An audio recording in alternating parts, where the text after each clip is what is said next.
Olá, boa noite a todos. Obrigada por estar aqui comigo, né, conosco do CERS, falarmos sobre as alterações trazidas pela MP 871. Lógico que nessa live nós não vamos conseguir falar sobre todas elas, mas eu vou destacar especialmente as alterações dentro do regime geral de previdência social. Nós sabemos que a MP 871 ela foi publicada e passou a produzir efeitos no dia 18 de janeiro de 2019. Mas precisava, então, para ser apreciada pelo Congresso Nacional. Houve a prorrogação do prazo, né, na sua tramitação, e no dia 30 de maio de 2019, a Câmara dos Deputados, ela então aprova a medida provisória, mas traz algumas alterações importantes. E é sobre essas alterações, inclusive, que eu vou comentar. Essa MP, aprovada com modificações pela Câmara dos Deputados, segue para o Senado Federal. E no último dia da sua vigência, o Senado, na tarde de segunda-feira, tarde para noite, ele aprova a medida provisória 871 com as alterações formuladas, aprovadas pela Câmara dos Deputados. Essa, então, nova redação, nova versão, aprovada pelo Congresso Nacional, seguiu para a sanção do presidente da República.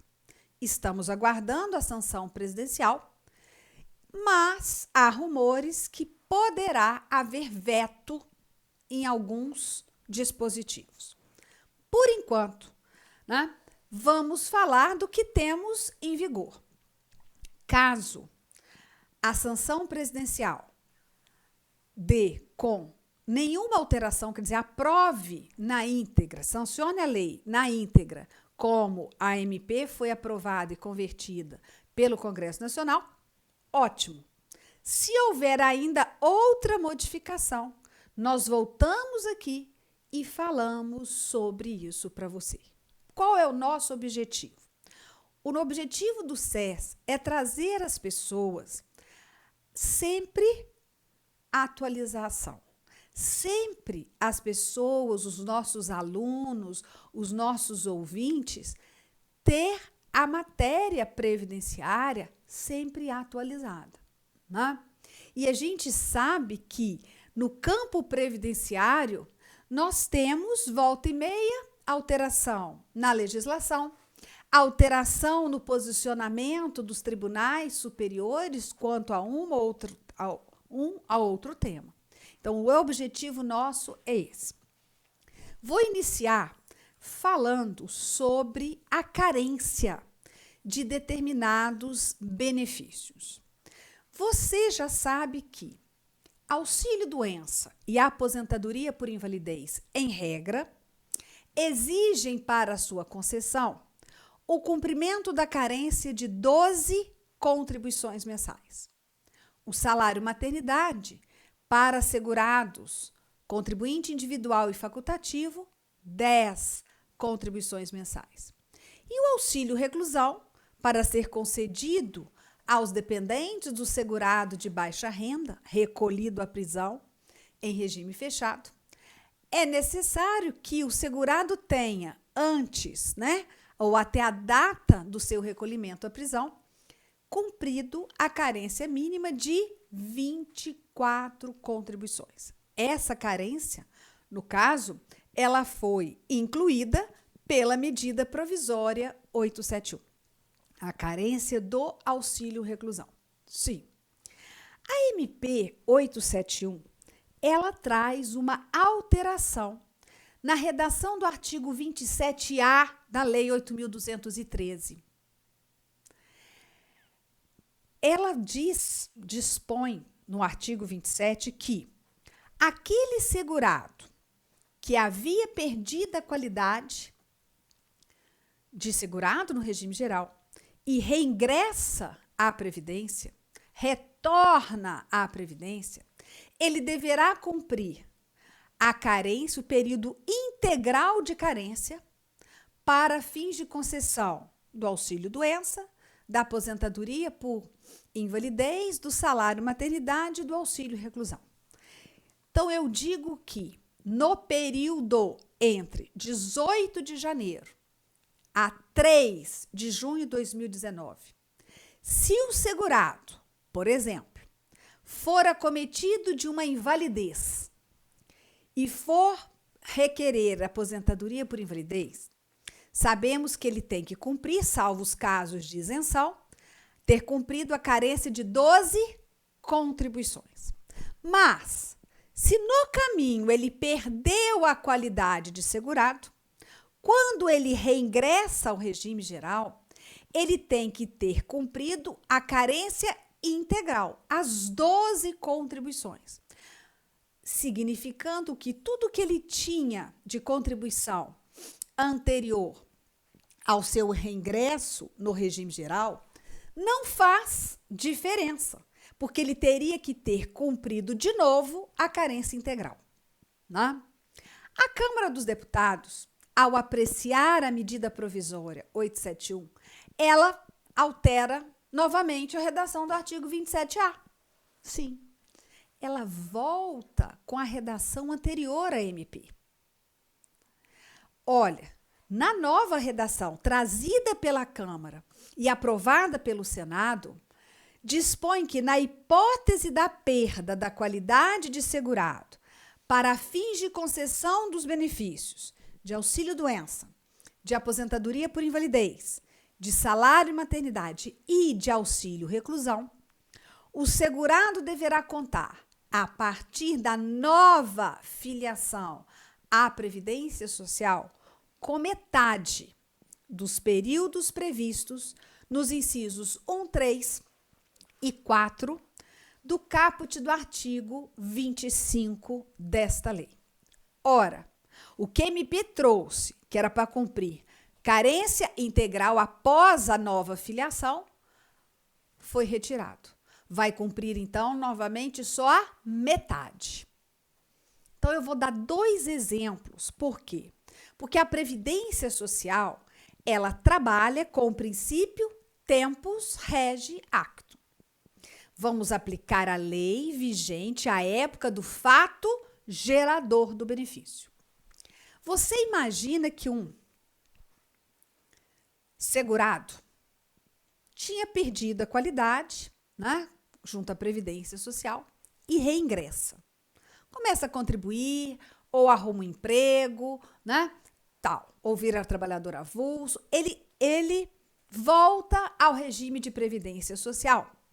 Na data, olha só, ele volta em janeiro de 2018. Janeiro de 2018. Antes, ele tinha perdido o vínculo com a Previdência Social. 5 meses depois, exatamente após 5 contribuições, esse segurado vai requerer auxílio-doença, porque ele está incapacitado temporariamente para exercer o seu trabalho eventual. Essa incapacidade não está dentro do rol de isenção de carência. Não é acidente, não são as doenças do artigo 151 da Lei de Benefícios, como câncer, AIDS, cegueira, tuberculose ativa, não. Então, ele precisa, para ter o auxílio-doença, né, 5 meses após janeiro, então, janeiro, fevereiro, março, abril e maio, final de maio, por exemplo, ele requer o auxílio-doença. Vai ser negado, não pela análise da perícia médica, mas pela falta de cumprimento da carência prevista no artigo 27A, com a redação que veio em 2017. Por quê? Porque ele, embora tivesse no total mais de 12 contribuições, contando as contribuições da época em que anteriores à perda da qualidade de segurado. E as 5 posteriores, ele tinha, sim, 50 contribuições, vamos colocar. Mas ele não tem cumprido o período da metade da carência após o reingresso. Qual que é a metade da carência do benefício de auxílio-doença? 6 contribuições. O início da sua incapacidade ocorre exatamente após 5 contribuições. Ele não tem a sexta. Então, ele terá o seu benefício indeferido. Isso em maio de 2018, quando a lei exigia no reingresso o cumprimento da metade da carência. 18 de janeiro de 2019, vem a MP 871. E um outro segurado que havia perdido a qualidade de segurado em vamos colocar, em junho de 2018, né? Em junho de 2018, também vai requerer auxílio doença em fevereiro de 2019. Olha, ele perdeu a qualidade em junho de 2018, volta a contribuir, por exemplo, em agosto de 2018. Agosto, setembro, outubro, novembro, dezembro, janeiro, fevereiro. Ele tem o quê? 7 contribuições e aí inicia a sua incapacidade, vamos colocar, em março de 2019. Tem 7 contribuições no retorno. Terá o seu auxílio doença indeferido por falta de cumprimento de carência. Mas, professora, aquele primeiro, ele tinha que ter completado 6. Tinha 5, não conseguiu. Esse tem 7 e não vai conseguir? Não. Porque o início da incapacidade dele ocorreu quando? Já na vigência da MP 871. E na vigência da MP 871, entre 18 de janeiro de 2019 e 3/6 de 2019, a exigência da carência no retorno ao regime geral é do período integral, de 12 contribuições. E ele tinha apenas 7. Veio a MP convertida, né? Aprovada pelo Congresso Nacional e retorna a exigência agora só da carência, do período da metade da carência.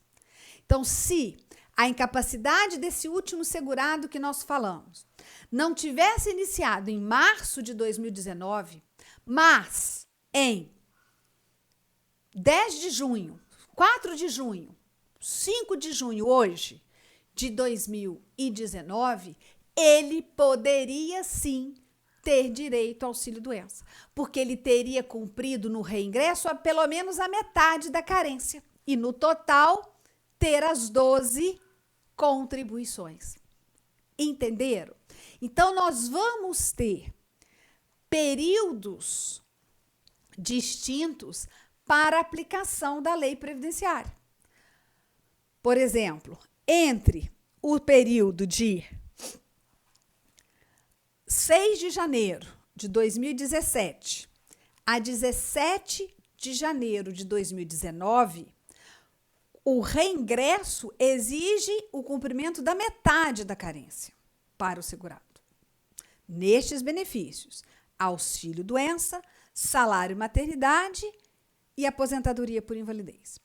Entre o período de 18 de janeiro a 3 de junho, exige o período integral de carência quando do reingresso, mas para auxílio-doença, aposentadoria por invalidez, salário maternidade e auxílio-reclusão. Coisa que não existia, né? Carência para auxílio-reclusão até 17 de janeiro de 2019. A partir de 4 de junho de 2019, meu Deus, a carência a ser cumprida quando do retorno à Previdência já não fica mais a carência integral, e sim volta à metade, mas incluindo aí o auxílio-reclusão. Então, tem que cumprir, pelo menos na volta, 12 contribuições. Tá ok? Então, veja, é complicado. A gente tem que saber a aplicação da lei no tempo, a lei previdenciária no tempo, diante de tantas alterações legislativas.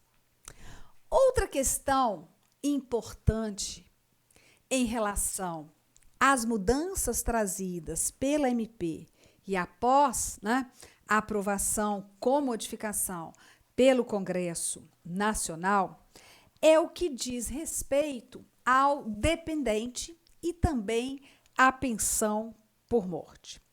Ora, em relação ao dependente, foi acrescido o parágrafo 7º, o 6º e o 7º, mas eu vou dar destaque ao 7º, ao artigo 16 da Lei 8.213. Se não for vetado pelo presidente da República, fica. Será excluído definitivamente da condição de dependente quem tiver sido condenado criminalmente por sentença com trânsito em julgado como autor, coautor ou partícipe de homicídio doloso ou tentativa desse crime cometido contra a pessoa do segurado, ressalvados os absolutamente incapazes e os inimputáveis. Veja, foi incluída a condição de coautoria, participação no crime, agora não fala, já especifica, crime de homicídio doloso ou tentativa, né, de homicídio, tentativa dolosa, nesse caso. Exclui definitivamente a condição de dependente, mas mesmo assim, após o trânsito em julgado da sentença. Tá, mas em relação à pensão, olha, se só vai excluir como dependente só com o trânsito em julgado da sentença, será que o dependente continua recebendo pensão por morte até o trânsito? E aí nós tivemos uma alteração também, né, no artigo 74 da Lei 8.213. Veja, perde, artigo 74, parágrafo 1º, perde o direito à pensão por morte o condenado criminalmente por sentença com trânsito em julgado. Então, quase que a redação total do parágrafo 7º do artigo 16. Como autor, né, o condenado criminalmente por sentença transitada em julgado, como autor, coautor ou partícipe de homicídio doloso ou de tentativa desse crime, ressalvados os absolutamente incapazes e os inimputáveis. Até aí, nada demais. Mas foi acrescido, né, em relação à pensão, o parágrafo, só um minutinho, o parágrafo 7º, também 7º, ao artigo 77. Veja, se houver fundados indícios de autoria, coautoria ou participação de dependente, ressalvados os absolutamente incapazes e os inimputáveis, em homicídio ou em tentativa desse crime, cometido contra a pessoa do segurado, será possível a suspensão provisória de sua parte no benefício de pensão por morte. Olha, suspensão, mediante processo administrativo próprio. Não precisa ser mediante juízo, ordem judicial. Mediante processo administrativo próprio, respeitados a ampla defesa e o contraditório.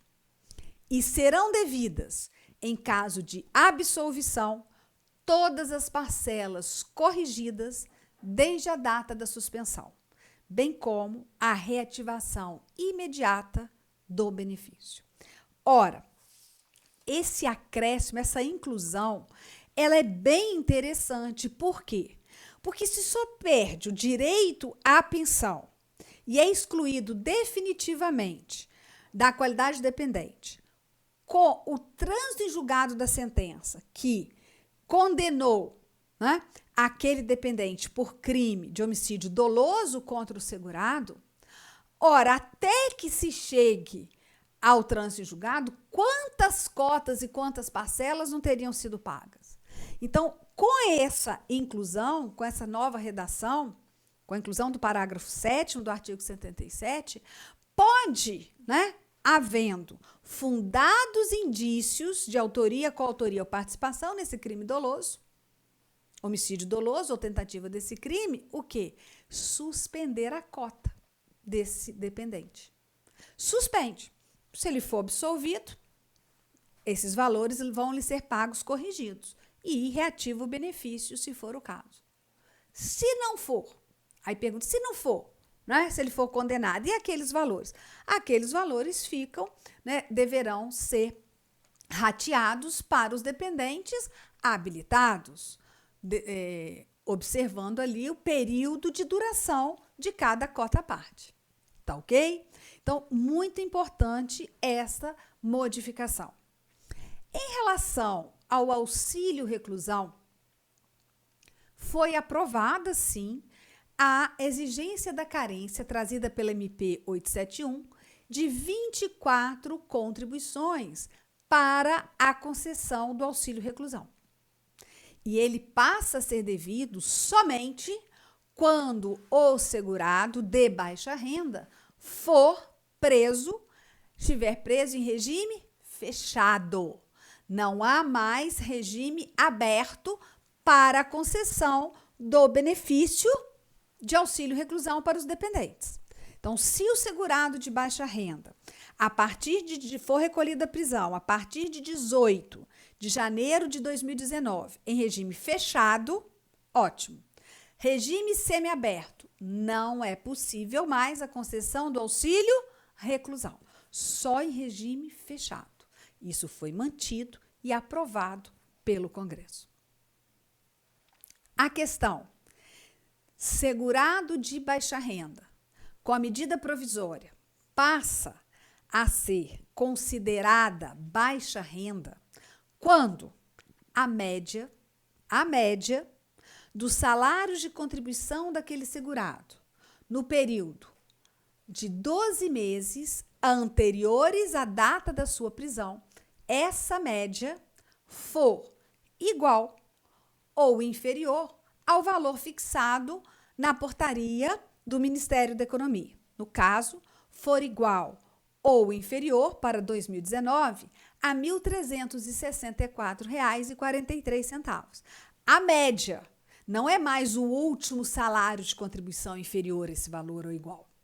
É a média.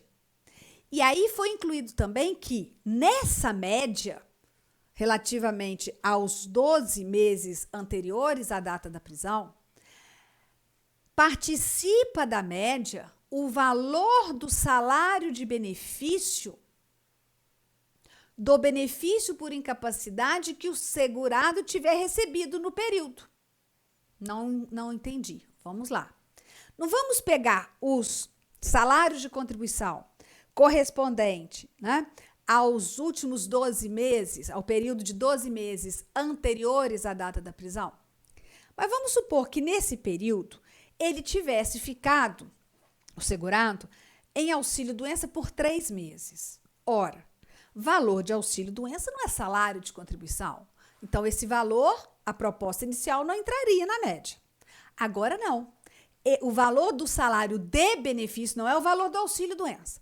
É o valor do salário de benefício que gerou o auxílio-doença, tá?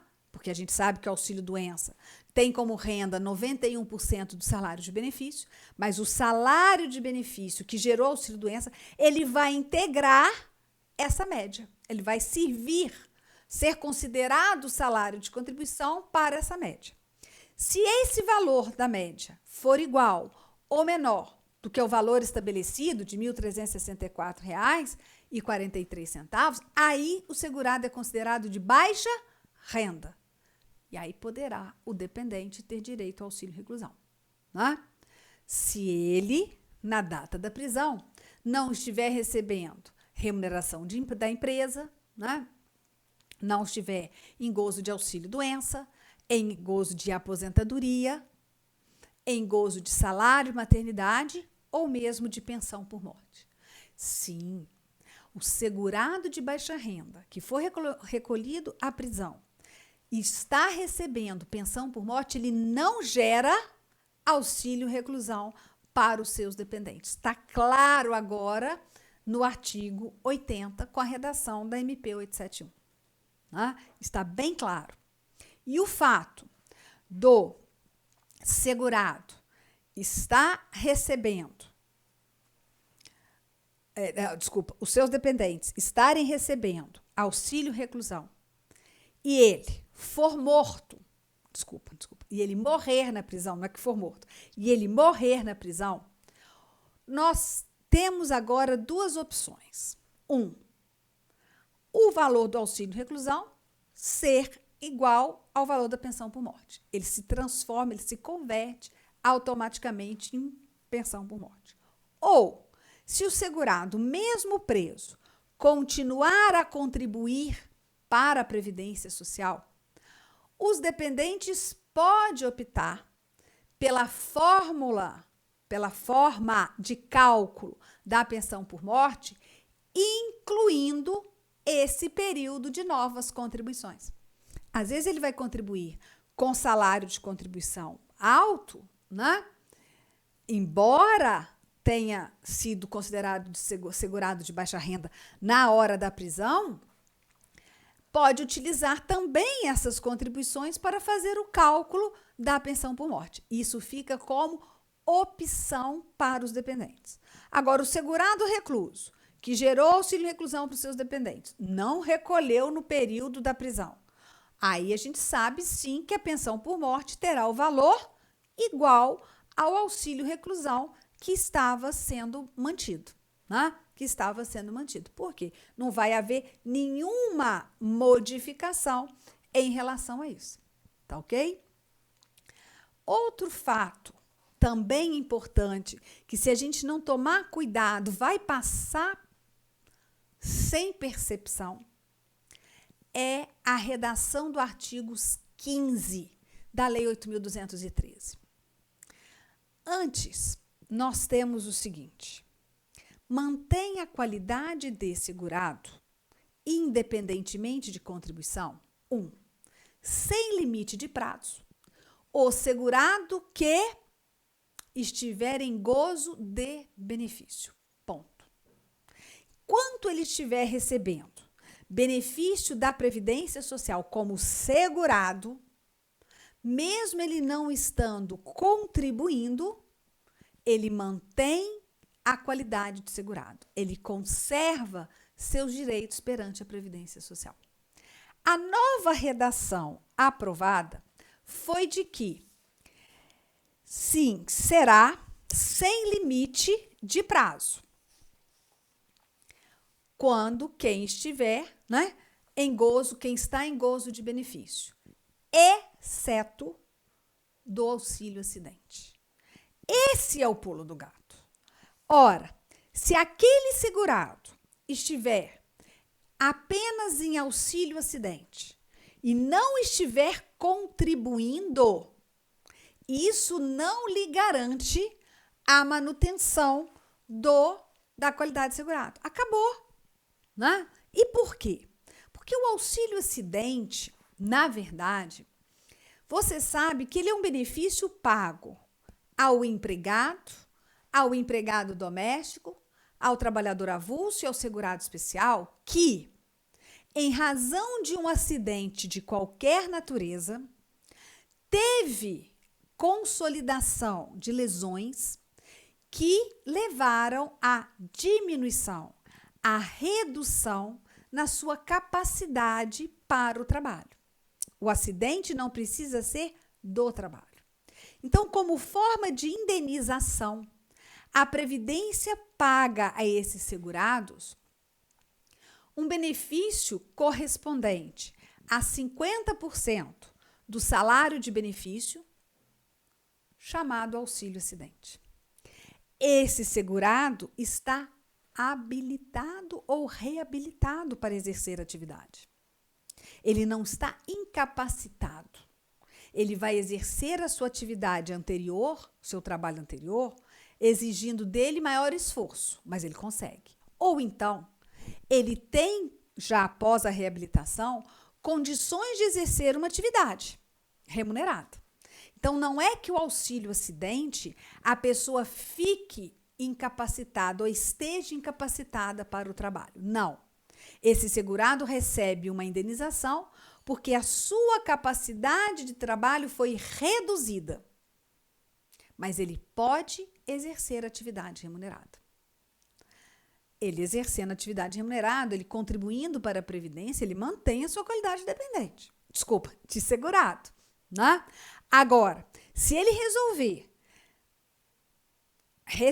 ficar só com o recebimento do auxílio acidente e não voltar a contribuir para a Previdência Social, isso não mais lhe garante a manutenção da qualidade de segurado. Se passar do período de graça, e aí a gente tem que avaliar as condições que tem previstas no artigo inteiro do artigo 15 da Lei de Benefícios, se ele mantiver apenas o auxílio acidente e não contribuir, ele não mantém o seu vínculo com a Previdência Social. Diferente, se ele tiver em gozo de auxílio-doença, sem limite de prazo, ele mantém a qualidade de segurado. Aposentadoria por invalidez, a mesma coisa, mas não o auxílio-acidente, pela nova redação trazida, tá? Pela nova redação trazida. Então, veja, nós temos ainda algumas outras modificações importantes da MP 871, né?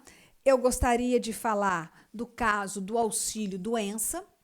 O auxílio-doença, ele é um benefício que, se ele estiver sendo pago ao segurado e esse segurado for preso, ele vai ser suspenso. O segurado preso, ele não continua recebendo o seu auxílio-doença, porque ele vai estar o quê? Sendo custeado pelo Estado. Então, a nova proposta que foi aprovada pelo Congresso Nacional é que realmente segurado em gozo de auxílio-doença, quando preso, tem o benefício suspenso por até 60 dias. Por que por até 60 dias? Porque se ele for solto antes de completar esse período de 60 dias, a suspensão acaba. O benefício é reativado, caso, né, persista aí a incapacidade.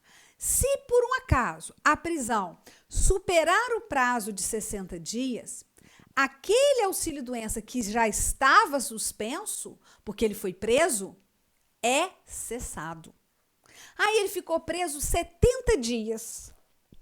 Olha, suspensão de 60 e no outro dia cessa. Aí ele é solto depois de 70 dias. O que faz? Se ele ainda estiver incapacitado, ele requer novo benefício. Novo benefício, porque aquele primeiro foi cessado. Aquele primeiro foi cessado. E para terminar, vou falar sobre a questão dos exames, da convocação do aposentado por invalidez e do pensionista inválido a exames médicos periódicos. A lei determina que esses segurados podem ser convocados a qualquer momento, né, para verificar se as condições que ensejaram o benefício ainda permanecem. E o aposentado por invalidez, pelo menos a cada 2 anos. Antes da entrada em vigor da medida provisória 871, o aposentado por invalidez e o pensionista inválido estavam isentos dessa convocação, desse exame médico a cargo da perícia da Previdência, após completarem 60 anos, ou então, quando tiverem 55 anos ou mais e 15 anos em gozo de benefício por incapacidade. Auxílio-doença junto com aposentadoria por invalidez, se um, né, vem logo depois do outro, ou então, se não tiver passado pelo auxílio-doença, 15 anos de aposentadoria por invalidez. Então, 55 anos ou mais e 15 anos em gozo do benefício por incapacidade, ou então após completarem 60 anos de idade, independentemente do tempo que já estava recebendo o benefício. A MP vem e revoga essa parte dos 55 anos ou mais de idade e 15 anos de benefício. Deixa só a isenção para aqueles aposentados por invalidez e pensionistas inválidos após completarem 60 anos de idade. A Câmara retorna a possibilidade dos 55 anos ou mais e 15 anos de benefício por incapacidade e o Senado aprova.